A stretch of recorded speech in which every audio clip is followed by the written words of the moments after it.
ಬಹಳ ನಿರೀಕ್ಷಿತ ಸ್ಮಾರ್ಟ್ ಹುಡುಗಿದ್ದ. ಈ ಒಂದು ಪದ್ಧತಿ ನಮ್ಮಲ್ಲಿ ಬೀದರ್ಲಿ ಯಾವತ್ತೂ ನೋಡಿಲ್ಲ ನಾವು. ಬಹಳ ಆಘಾತಕಾರಿ ಪಾಪ. ಬಹಳ ಎಂತೆಲ್ಲ ವಿದ್ಯಾಭ್ಯಾಸ ಮಾಡಿರಿ ನೀವು? ಡಿಪ್ಲೊಮಾ ಅಗ್ರಿ ಆಗಿದೆಯಾ? ಆಯ್ತಮ್ಮ, ನಿಮ್ ಪರಿವಾರಕ್ಕೊಂದು ಆಶ್ರಯ ಮಾಡುವಂತ ರೀತಿಯಲ್ಲಿ ಏನೋ ಸರ್ಕಾರದ ವತಿಯಿಂದ ಮಾಡ್ತೇವೆ ಹೇಳ್ರಿ.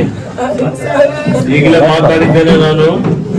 ಒಂದು ನಿಮ್ಗೆ ಸಮಾಜ ಕಲ್ಯಾಣ ಇಲಾಖೆಯಲ್ಲಿ ಯಾವ್ದಾದ್ರು ನಿಮ್ಮ ಅರ್ಹತೆಗೆ ನಿಮ್ಮ ವಿದ್ಯಾಭ್ಯಾಸ ಏನ್ ಮಾಡಿದಿರಿ ಇಂದು ಎಲ್ಲಿ ಮಾಡಿ ಸಮಾಜ ಕಲ್ಯಾಣ ಇಲಾಖೆ ವತಿಯಿಂದ ಏನು ನಿಮ್ಗೇನು ಪರಿಹಾರ ಬರ್ತದೆ ಆ ಪರಿಹಾರ ಒಂದು ಜಮಾ ಮಾಡ್ಬಿಡಿ ಅವ್ರ ಅಕೌಂಟ್ ಅಲ್ಲಿ.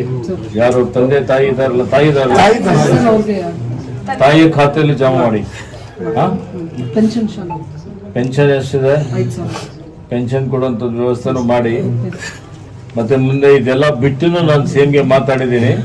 10 ಲಕ್ಷ ರೂಪಾಯಿ ಅಡಿಷನಲ್ ಕೊಡೋಣ ಘೋಷಣೆ ಮಾಡಿ ಅಂತ ಹೇಳಿದ್ದಾರೆ. ಅದು 10 ಲಕ್ಷ ರೂಪಾಯಿ ನಾನು ಬೆಂಗಳೂರಿಂದ ಚೆಕ್ ತಂದು ಕೊಡಿಸ್ಲಕ್ಕೆ